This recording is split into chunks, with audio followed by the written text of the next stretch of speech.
from BNN24. This is BNN24 Prime Time. Live from Studio 24 in Colombo. ආයිබෝවන් සියල්ල එක්තැනකට VNN24 prime time ප්‍රධාන ප්‍රවෘත්ති ප්‍රකාශය සමගයි අදත් ඔබ එක්වන්නේ. සුපුරුදු පරිදි ප්‍රවෘත්ති මැදිරියේ සිට ඔබ හමුවන මම නදීක කරුණානායක. මම ශාරා කෝරළගේ මුලින්ම දකිමු සිරස්තල.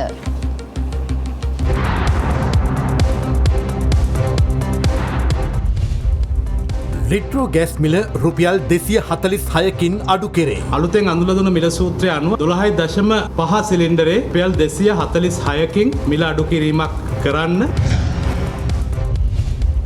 යුවන් බැංක් නැව ගැන චීනය ශ්‍රී ලංකාවෙන් නිලධාරී මට්ටමේ සාකච්ඡාවක් ඉල්ලයි.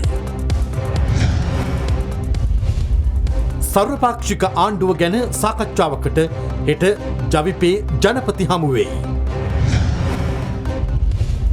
පොදුරද මඩලු ගිය ක්‍රීඩකයන් සහ නිලධහරින් 10 දෙනෙක් අතුරුදන්. ග්ලයිෆෝසෙට් තහනම ඉවත් කෙරේ.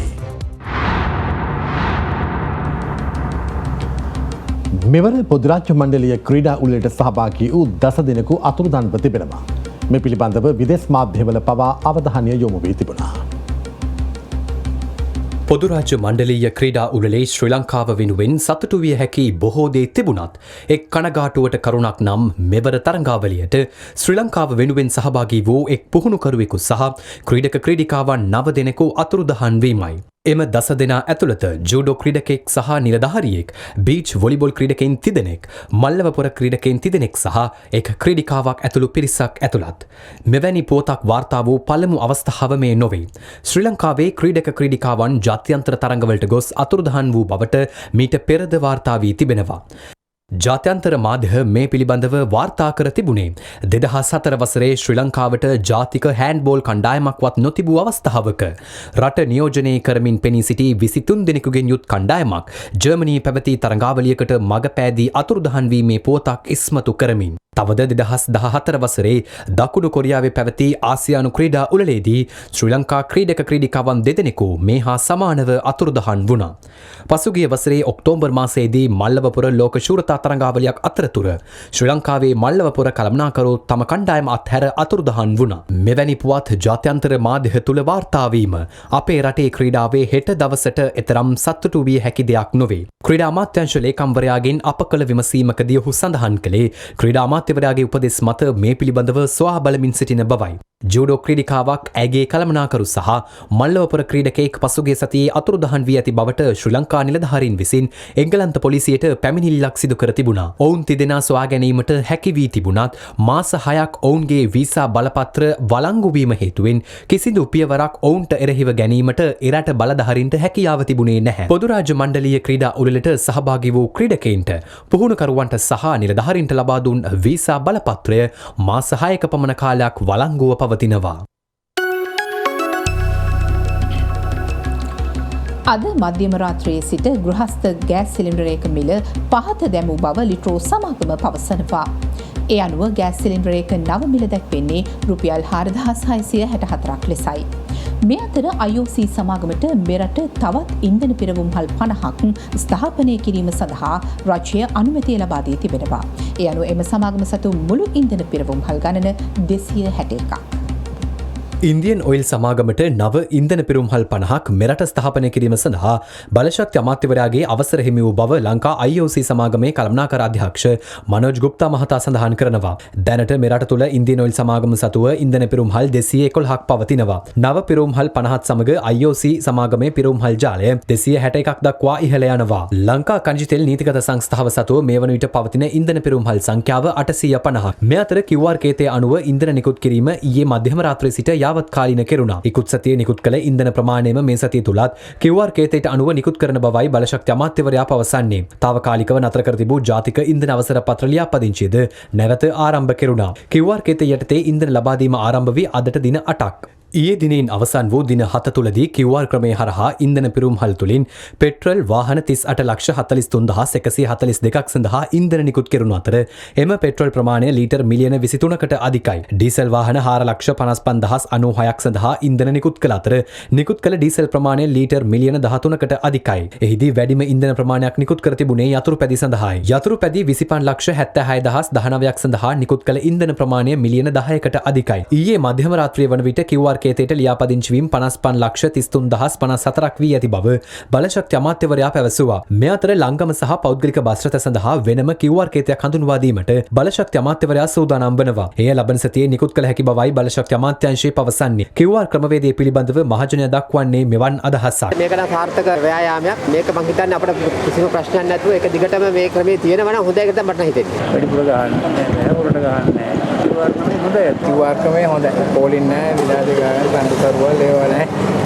ඊටර 40ක් දෙයිලා බස් එක සතියේ ස්ටාර්ට් කරලා රේස් කරලා බැටරිය බහිනකොට තියෙන්නේ QR කෝඩ් එක. දිනට නැහැ දවස් දෙකක් දුවන්න බෑ බස් එක. මේ අතර යලකන්නේ සඳහා ඉන්ධන නිකුත් කිරීම සඳහා නිසි ක්‍රමවේදයක් සකස් කරන බව කෘෂිකර්ම අමාත්‍යවරයා පැවසුවා. ගොවි නියෝජිතයින් සමග අද පැවති සාකච්ඡාවකින් අනතුරුව ඔහු මේ බව ප්‍රකාශ කළා. දැනට තිබෙන ප්‍රධානම ගැටලුව මේ අස්වැන්න නෙලීම සඳහා අවශ්‍ය ඉන්ධන ලබා ගැනීමේ ගැටලුව. ඔවුන්ගේ ඉල්ලීම තම සාධාරණයි. ඒ පිළිබඳවත් අපි අද හවස කැබිනට් මණ්ඩලයේ සාකච්ඡා කරලා ඒ ඉල්ලීම ඉෂ්ට කර දීම සඳහා අමාත්‍යාංශයේ විදියට පුළුවන් සියලු ක්‍රියාමාර්ගවලට අපි ප්‍රවේශ වෙනවා. ගොවි සංවිධාන විදියට එයයි කියන්නේ මේ ඉන්ධන ලබා දීම ගොවි සංවිධාන හරහා මේ කටයුත්ත සිදු වෙනවා නම් සියලු ගොවීන් ඉන්ධන හල්වලට මේ අවශ්‍යතාවයකුත් නැහැ. මේ අතර ගෘහස්ත ගෑස් සිලින්ඩරයක මිල අඩු කරන බව ලිට්‍රෝ සමාගමේ සභාපතිවරයා පැවසුවා. අද වෙනකොට අපිට පුළුවන් වුණා අලුත් මිල සූත්‍රයක් අඳුන්ලා දෙන්නේ. අලුතෙන් අඳුන්ලා දුන්න මිල සූත්‍රය අනුව 12.5 සිලින්ඩරේ රුපියල් 246කින් මිල අඩු කිරීමක් කරන්න කිලෝග්‍රෑම් 5 සිලින්ඩරෙන් රුපියල් 99කුත් ඒකම 2.3 සිලින්ඩරෙන් රුපියල් 45කුත් විදියට අපි කැමති කොළඹ බේස් ප්‍රයිස් එක වෙනස් කරන්න. රුපියල් 4,910ට විකුණුණු සිලින්ඩරේ දැන් රුපියල් 246කින් අඩු වෙලා ඒ ප්‍රතිලාභයේ ජනතාවට ගිහිල්ලා ඒ අඩු මිලට සිලින්ඩර ගන්න අවස්ථාව අද මධ්‍යම රාත්‍රී 12න් පස්සේ උදා වෙනවා කියන එක විශේෂ ලිට්‍රෝ ගෑස් ආයතනයේ විදියට මතක් කරන්න කැමතියි. මේ අතර බත් පැකටුවක් සහ තේ කෝපයක මිලද පහත හෙළන බව ටොක් 24 වැඩසටහන සමග එක්වමින් සමස්ත ලංකා ආපනශාලා හිමියන්ගේ සංගමේ සභාපති අසේල සම්පත් සඳහන් කළා. ආපනශාලා හිමියන්ගේ සංගමේ සභාපතිවරයා හැටියට හෙට දවසේදී මේ ජනතාවට ඔබේ කර්මාන්තය හරහා සහනයක් ලැබෙයිද? මේ වන විට ලබා දිය යුතු ඉන්ධන බිල් රුපියල් 30ක් අඩු වෙලා තිබෙනවා. බත් පැකට් එකට අපි යම්කිසි 100ට ගණනක් අපි අඩු කරනවා. කොත්තුව ෆ්‍රයිඩ් රයිස් එක මේකට අදාළ වෙන්නේ නැහැ. ඒ වගේම කැන්ටින් වල කෑම මේකට අදාළ වෙන්නේ නැහැ. සාමාන්‍යයෙන් උපර දැන් තියෙන තේ කෝප්පයක් රුපියල් 40යි. සමහරව 50යි. ඉතින් ඕක අපි 20ද 30ද අතට අපි අරන් එනවා මේක. ඒක නුදුන්නොත් ඒ දෙන හෝටල් හිමියන්ට රජය දඬුවම් නෙමෙයි අපි දඬුවම් කිරීමක් කරනවා.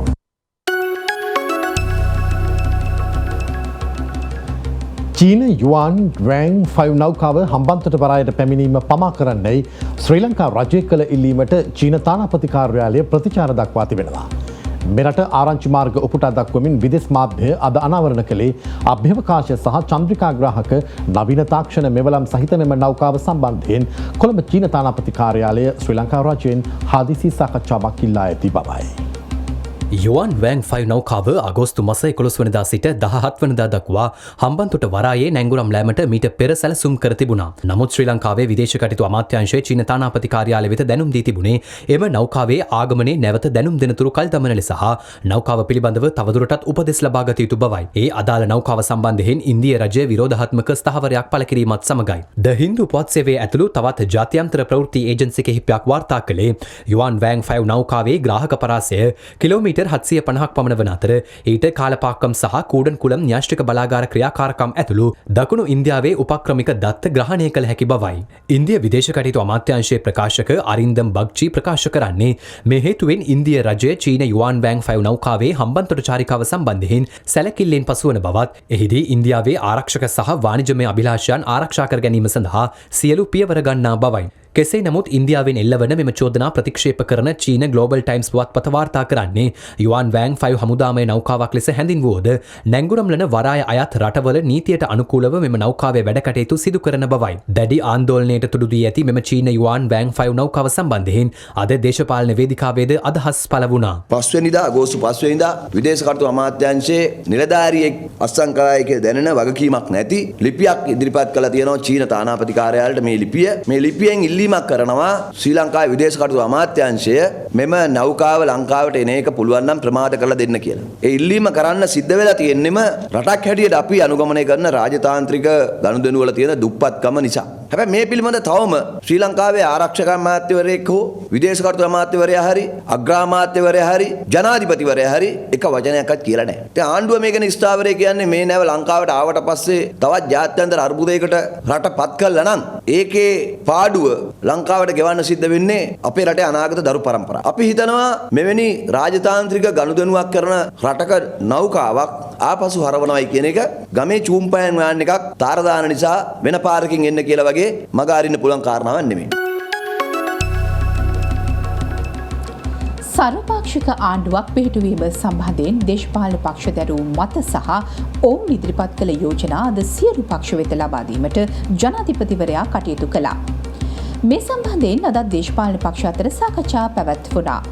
මේ අතර ජනතා විමුක්ති පෙරමුණේ නියෝජිතයින් සහ ජනාධිපතිවරයා අතර හෙට සාකච්ඡාවක් පැවැත්වෙනවා. සර්වපාක්ෂික ආණ්ඩුවක් සඳහා සහය ලබා නොදෙන බව මෙම සාකච්ඡා මාලාවේ ආරම්භයේ සිට ජනතා විමුක්ති පෙරමුණ පවසා තිබුණා. ඔවුන්ගේ ස්ථාවර වී තිබෙන්නේ දැනටමත් අඩක් නිර්මාණය වී ඇති ආණ්ඩුව පෙර පැවති ආණ්ඩුවේම කොටස්කරුවන් විසින් හා ඔවුන්ගේ බලපෑම මත නිර්මාණය කළ ආණ්ඩුවක් බවයි. එබැවින් සර්වපාක්ෂික ආණ්ඩුවක කොටස්කරුවන් වීමට තම බලාපොරොත්තුවක් නොමැති බව ජනතා විමුක්ති පෙරමුණ පැවසුවා. දැන් හැදෙන ආණ්ඩුව අපිට ඉතා පැහැදිලිව පේන්නේ එක පැත්තකින් රනිල් වික්‍රමසිංහගේ බලය තහවුරු කරගන්න, අනිත් පැත්තෙන් ඔක්කොම ටික එකතු කරගෙන රනිල් වික්‍රමසිංහට ණය ගන්න පුළුවන්, ජාත්‍යන්තරව පිළිගැනීමට ලක් කරගන්න පුළුවන් වටපිටාවක් තියෙනවායි කියලා ලේබල් යලව ගන්න. මහානායක හමුදුරු කියලා දෙන්නේ සිරුම් පක්ෂ වල එකතු වෙලා මේ සර්වපක්ෂ ආණ්ඩුවට සහාය දෙන්නේ. ඉතින් සියලුම පක්ෂ එකතු වෙලා සහාය දෙන්න සර්වපාක්ෂික ආණ්ඩුවක් නැහැ. සර්වපාක්ෂික ආණ්ඩුව. රනිල් වික්‍රමසිංහ ගෝඨාභය රාජපක්ෂගේ කණ්ඩායමත් එක්ක එකතු වෙලා ආණ්ඩුවක් හදලි ඉවරලා අනිත් පක්ෂ වලට එන්න කිව්වයි කියන්නේ. ඒක සර්වපාක්ෂික වෙන්නේ නැහැ. සමගි ජනබලවේගයේ ශ්‍රී ලංකා නිදහස් පක්ෂය ඩලස් අලහපෙරුම් මහතා නියෝජනය කරන ශ්‍රී ලංකා පොදුජන පෙරමුණේ කණ්ඩායම දෙමළ ජාතික සන්ධානය පාර්ලිමේන්තුවේ ස්වාධීන වූ පක්ෂ 10 කණ්ඩායම ඇතුළු දේශපාලන පක්ෂ හා සිවිල් සංවිධාන ගණනාවක් ජනාධිපතිවරයා සමග සර්වපාක්ෂික ආණ්ඩුවක් පිළිබඳව සාකච්ඡා සිදු කළා. එහිදී සමගි ජනබලවේගයේ එකඟ වුණේ සර්වපාක්ෂික ආණ්ඩුවකට නොව සර්වපාක්ෂික පාලනයකින් යුත් වැඩපිළිවෙලකටයි.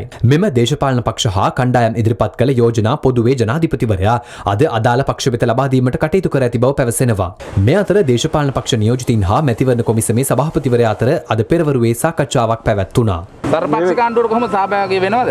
ඔව් මහජන පක්ෂ විදිහට අපි දිගටම අපේ අදහස උනේ සර්වපාක්ෂික වැඩපිළිවෙලකට යන්න ඕනේ. පාර්ලිමේන්තුව නියෝජනය කරන සියලුම දේශපාලන පක්ෂ මේ සඳහා විසඳුම් සෙවීමට එකට වැඩ කරන්න ඕනේ කියන අදහසේ තමයි අපි ඉන්නේ. සර්වපාක්ෂික ආණ්ඩුව පිළිබඳව දැන් සාකච්ඡා කරමින් පවතිනවා. මම හිතන්නේ සාකච්ඡා සුබවාදීව රටක් විදිහට යහපත් අතර විසඳගෙන බලාපොරොත්තුවක් තමයි තියෙන්නේ. ඇත්තට මේක අප්‍රේල් මාසයේ දෙවැනිදා ජාතික නිදහස් පෙරමුණ ඇතුළු විපක්ෂයේ පක්ෂ 10 විසින් යෝජනා කරපු යෝජනාව තමයි සර්වපාක්ෂික පාලනයක්. සර්වපාක්ෂික පාලනයකින් තමයි අද මුහුණ දෙන ගැටලු වලට විසඳුම සොයා ගන්න පුළුවන් වෙන්නේ. සර්වපාක්ෂික ආණ්ඩුවට කොහොමද එකතු වෙනවද? ඉල්ලීමක් දාලා තිනවා. ඒවා ඉතින් පිළිගත්ත තින් ඒකට ඉඩ දුන්න තින් අපි ඒක ගැන ඉල්ලීම මොකද්ද? ඒක ඉතින් ලොකු ගාණක් තියලා ඉතින් පස්සේ තමයි දාන්න. මේ එනකොට අහන්න. නැත්තම් ඕවා කියන්නේ හම්බුණා. එයා අග්‍රාමාත්‍ය හැටියට ඉන්නකොට මම හම්බ වෙලා ඒවා ඔක්කොම දෙනවාද කියලා අහලා දෙනවා කියලා කිව්වට පස්සේ තමයි එයාට ඡන්දය දුන්නේ. සිරකරුවන් නිදාස් කරන්නේ ඔන්න ඔහොම තියෙනවා. අපි යන්නේ අද මේ මැතිවරණ කාර්යාලයට. ඔව්. මැතිවරණයක් කියලා. මැතිවරණ කියලා නේද? කාර්යාලයට යන්නේ ඒකට. පළාත් සභා මිසරවල අවුරුදු 5ක් වෙනවා සමහර තැන්වල. පාර්ලිමේන්තුවේ සරල බහුතරයකින් පළාත් සභා මැතිවරණය පවත්වන්න පරණ ක්‍රමයට පවත්වන්න පාර්ලිමේන්තුවට තීරණයක් ගන්න පුළුවන්. මම හිතන්නේ පාර්ලිමේන්තු කාර්ක සභාවත් තීරණය කරලා තියෙනවා පළාත් සභා මැතිවරණය පරණ ක්‍රමයට තියන්න.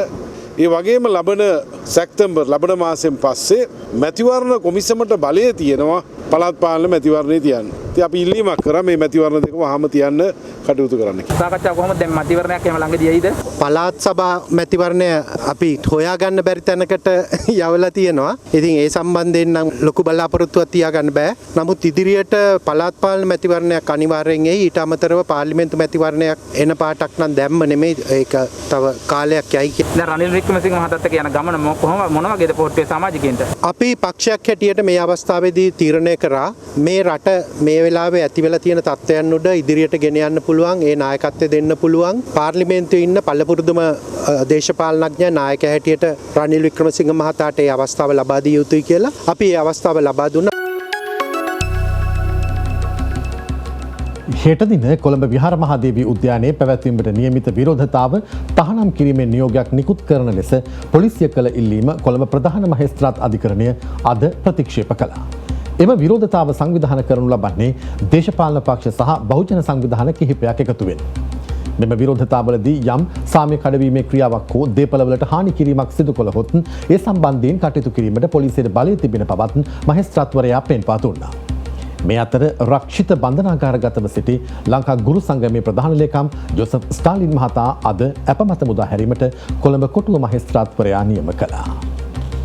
පසුගියදා අධිකරණ නියෝග උල්ලංඝනය කරමින් කොළඹ කොටුව බැංකු මාවත ප්‍රදේශයේ උද්ඝෝෂණයක නිරත වීම ඇතුළු චෝදනා කිහිපයක් සම්බන්ධයෙන් ජෝෂප් ස්ටාලින් මහතා පසුගිය 3 වෙනිදා පොලිසිය විසින් අත්අඩංගුවටගෙන කොටුව මහේස්ත්‍රාත්වරයා හමුවට ඉදිරිපත් කොට රක්ෂිත බන්ධනාගාරගත කළා.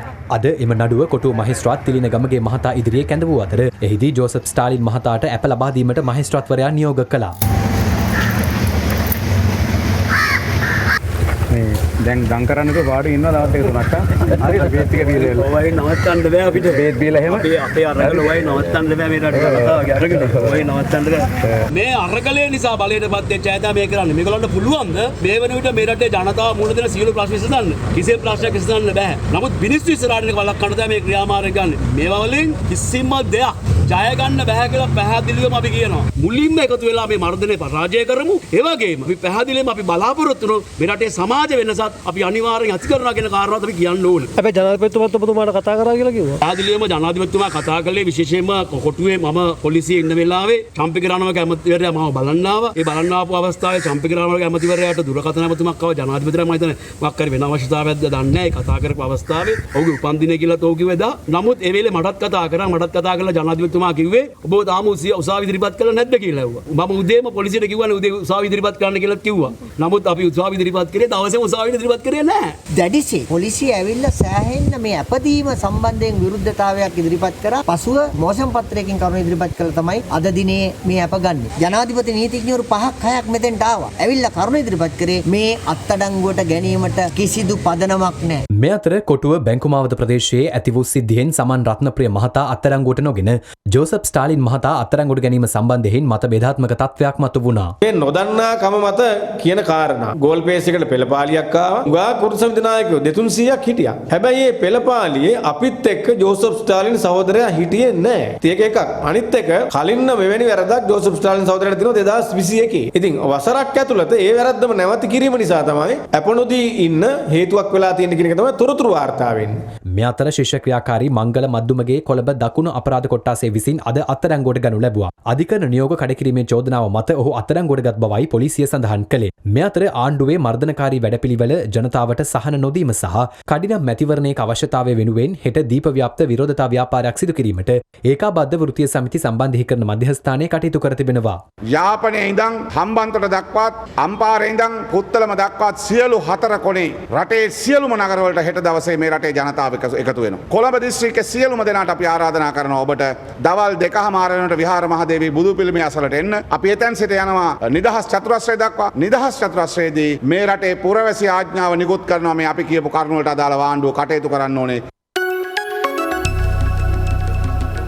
දැන් අපි කෙටි විරාමයක් ලබා ගන්නවා. විරාමයෙන් අනතුරුව තවත් ප්‍රවෘත්ති බලාපොරොත්තු වන්න.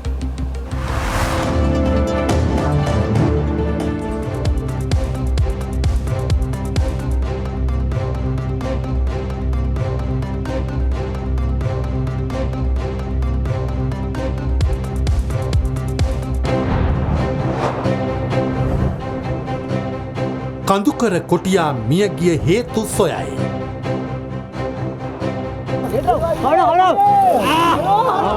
මේ වන විට පනවා ඇති ග්ලයිෆෝසෙට් තහනම ඉවත් කරමින් නව කැසට් නිවේදනයක් නිකුත් කිරීමට නියමිත බව මුදල් අමාත්‍යාංශය ආරංචි මාර්ග සඳහන් කරනවා. කෘෂිකර්ම අමාත්‍ය මහින්ද අමරවීර මහතා පවසන්නේ රට තුළ ග්ලයිෆෝසෙට් තහනමක් පැවතුනද මේ වන විටත් ඒවා වෙළඳපොළ තුළ පවතින බවයි. ග්ලයිෆොසෙට් ආනයනය කිරීම තහනම් කිරීමට මුදල් අමාත්‍යංශයේ මුල්වරට කටයුතු කරන්නේ 2015 ජූනි මාසයේදී. ඒ ග්ලයිෆොසෙට් භාවිතයෙන් ශරීරයට අහිතකර බලපෑම් එල්ලවන බවට විවිධ පාර්ශවවලින් එල්ල වූ බලපෑම් හේතු කොටගෙනයි. පූජ්‍ය අතුරුලියේ රතන හිමි ඇතුළු පාර්ශව ගණනාවක් එවක පැවති යහපාලන රජයට මෙම බලපෑම සිදු කළා. ඒ අනුව ශ්‍රී ලංකාව තුළ ග්ලයිෆොසෙට් භාවිතය මුළුමනින්ම තහනම් කරමින් 2015 ඔක්තෝබර් මාස 23 වනදා රජය විසින් නව ගැසට් නිවේදනයක් නිකුත් කළා. ඒ සමග තේ, රබර් හා මල් වගාවට විශාල බලපෑමක් එල්ල වූ අතර විශාල ආදායමක්ද රටට අහිමි වී ගියා. ඒ සමග තේ සහ රබර් වගාවට පමණක් ග්ලයිෆොසෙට් ආනයනය කිරීමට රජය අවසර ලබා දුන්නා. ඒ 2018 ජූලි මාස 11 වනදා නිකුත් කළ නව ගැසට් නිවේදනයක් මගින්. කෙසේ වෙතත් ග්ලයිෆොසෙට් තහනම මුළුමනින්ම ඉවත් කරමින් නව ගැසට් නිවේදනයක් නිකුත් කිරීමට මුදල් අමාත්‍යාංශය සූදානම් වෙනවා. ග්ලයිෆොසේට් සම්බන්ධව දැනටමත් අපි ගොවි ජනතාවගෙනුත් ඉල්ලීම් ලැබිලා තියෙනවා විශේෂයෙන්ම මොකද මේක ක්‍රියාත්මක කරන්න ඕන මුදල් අමාත්‍යාංශයෙන් තමයි මේ තහනම් පනවල තියෙන්නේ. හැබැයි එහෙම හිතුමතේට ඒවා බෙදා හරින්නවත් සුලභ කරන්නවත් නෙමෙයි යම් ක්‍රමවේදයක් අනුව අත්‍යවශ්‍ය වන ගොවින් තෝරා හඳුනාගෙන ඒව ලබා දීමයි සිදු කරන්න ඕන. දැනටමත් ඉතින් තහනම් කරාට ග්ලයිෆොසේට් තියෙනවා. ඕන කඩේකින් ගිහිල්ලා බැලුවොත් ඒක හංගගෙන ඉඳලා දෙනවා. සමහර ඒවා කුඩු විදියට දෙනවා. මිල වැඩි ප්‍රමිතිය පිළිබඳව නැහැ. නමුත් ග්ලයිෆොසේට් තියෙනවා. කඳුකර කොටියා මිය යෑමේ සිද්ධියේදී වනජීවී නිලධාරීන් අතින් වරදක් සිදු වී ඇති බවට හැඟී යන බව විශේෂ බහර අමාත්‍ය මහින්ද අමරවීර මහතා පවසනවා. ඔහු පවසන්නේ මේ සිද්ධිය පිළිබඳව අතිරේක ලේකම්වරයෙකුගේ මූලිකත්වයෙන් පරීක්ෂණයක් පැවැත්වෙන බවයි. මෙරටට ආවේනික හා වදවීමේ තර්ජනයකට මුහුණ පා සිටින දුර්ලභ කඳුකර කොටියෙකු හැටන් වනරාජා වතුයායේදී ඊයේ මද්දකට හසුවීමෙන් පසු එම මද්ද පිටින්ම මෙලෙස ගසක් මතට නැග තිබුණා. කොටියා මද්දෙන් මිදීමට දැඩි පරිශ්‍රමයක් දරනු ලැබූ අතර පසුව ප්‍රදේශවාසීන්ගේ දැනුම් දීමකට අනුව එම ස්ථානයට පැමිණි නල්ලතන්නිය වනජීවී කාර්යාලයේ නිලධාරීන් කොටියා නිදහස් කර ගැනීමට උපක්‍රමයක් සිතුවා. ඔවුන්ගේ අපූර්ව උපක්‍රමයේ බවට පත් වුණේ ගස කපා බිම හෙලා කොටියාව නිදහස් කර ගැනීමයි. මහදැනමුත්තයි ගෝල රොත්තන්ගේ කතාපුවත් සිහි ගන්වමින් මහ පොළවට කඩා වැටෙනු ගසටම කොටියා යට වුණා විතරක් නෙවෙයි. ඉන් සුළු වේලාවකට පසු එම සත්වයා මිය ගියා.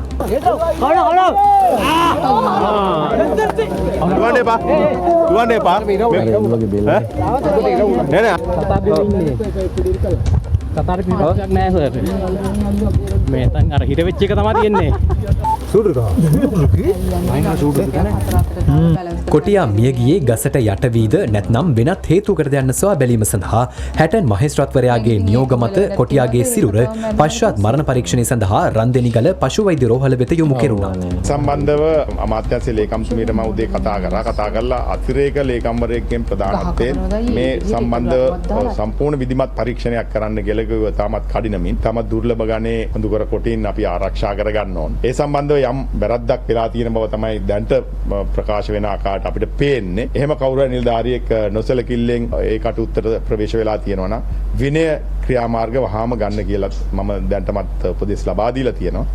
කඳුකර කොටියා නොහොත් ශ්‍රී ලංකාවට ආවේනික මෙම කොටි විශේෂය ලෝකයේ වෙසෙන කොටි විශේෂ 8න් එක් උපවිශේෂයක්. මෙම සතා මෙරටින් තුරන්වීම යනු ලොවටම ඔහු අහිමි වී යෑමක්. ශ්‍රී ලංකාවේ කඳුකර ප්‍රදේශවල මේ වෙනකොට කුඩා කොටි ගහනයක් ඉතුරු වෙලා ඉන්නවා. ඒ වුණාට ඒ සතුන් සඳහා ඉතුරු වෙලා තියෙන පරිසර පද්ධති ප්‍රමාණය ඉතාමත්ම අල්පයි. මේක දිහා අපි සමස්ත වශයෙන් බැලුවම පේනවා මේ කොටින්ගේ අනාගතය ඉතාමත්ම අවදානම් තත්ත්වයක් කියලා. පළවෙනි අවදානම තමයි ඒ අයට යැපීම සඳහා සහ ජීවත් වීම සඳහා ප්‍රමාණවත් පරිසරයක් ඉතුරු වෙලා නැතිකම හෝ ඒ තියෙන පරිසරයක් ටිකෙන් ටික ඡය වෙමින් යනවා නීති විරෝධී කටයුතු අඩු වෙලා. ඒ වගේ මේ තියෙන පරිසරයේ සෑහෙන ප්‍රතිශතයක් මේ වෙනකොට හායනය වෙලා තියෙනවා. සතුන්ට Tamanට ජීවත් වීමට අවශ්‍ය ප්‍රදේශය අඩු වෙනකොට ඒ අය තමන්ගේ නරු ප්‍රදේශයට වතුවල යම් ප්‍රදේශයක් ගන්නවා. එතකොට තමයි ඔය උගුල් වලට අහු වෙනවා වගේ අනතුරු වලට නැත්තම් මිනිසුන් මතින් මරණයට පත්වීමේ අනතුරු වලට ලක් වෙන්න සිද්ධ වෙලා තියෙන්නේ.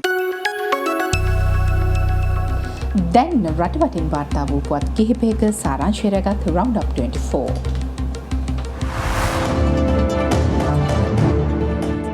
මන්කිපොක්ස් ආසාදිතයින් හඳුනා ගැනීම සඳහා අද සිට මෙරට තුළ පරීක්ෂණ ආරම්භ කරන බව සෞඛ්‍ය අමාත්‍යාංශය පවසනවා. ඒ සඳහා පරීක්ෂණ කට්ටල ලෝක සෞඛ්‍ය සංවිධානයෙන් මේ වන විට ලැබී ඇති අතර බොරැල්ල වෛද්‍ය පරීක්ෂණ ආයතනයට සහ මහනුවර ජාතික රෝහලට ඒවා ලබා දීමට නියමිතව තිබෙනවා. ලෝක උරුමයක් වශයෙන් ප්‍රකාශයට පත් කර තිබෙන සිංහරාජ රක්ෂිත වනාන්තර කලාපය එලිකර ඒ හරහා මාර්ග ඉදිකිරීමක් හෝ ජලාශයක් ඉදිකිරීමක් නොකරන බව වන සංරක්ෂණ දෙපාර්තමේන්තුව විසින් අභියාචනාධිකරණය හමුවේ ප්‍රතිඥාවක් ලබා දුන්නා. ඒ අදාළ පෙත්සම අද සෝබිත රාජකරුණා සහ ධම්මික ගණේපොළ යන මහත්වරුන්ගෙන් සමන්විත අභියාචනාධිකරණ විනිසුරු මඩුල ඉදිරියේ කැඳවනු ලැබුව අවස්ථාවේදී එහිදී වන සංරක්ෂණ දෙපාර්තමේන්තුව වෙනුවෙන් පෙනී සිටි ජ්‍යෙෂ්ඨ රජයේ නීතිඥවරිය අධිකරණයට ප්‍රතිඥාවක් ලබා දෙමින් කියා සිටියේ සිංහරාජ රක්ෂිත වනාන්තර කලාපය හරහා මංමාවත් ඉදිකිරීමක් සිදු නොකරන බවයි. ඒ සමගින් සියල්ල එක්තැනකටගෙන VNN 24 ප්‍රයිම් ටයිම් ප්‍රධාන ප්‍රවෘත්ති ප්‍රකාශය අවසන් වෙනවා. දෙස් විදෙස් තොරතුරු දැනගන්න පිවිසෙන්න අපේ වෙබ් අඩවිය www.vnn24.lk. මම නදීක කරුණානායක. මම ශාරා කෝරලකේ. සුබරාත්‍රියක්. සුබරාත්‍රියක්.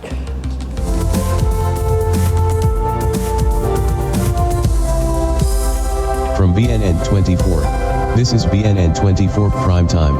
Live from Studio 24 in Colombo.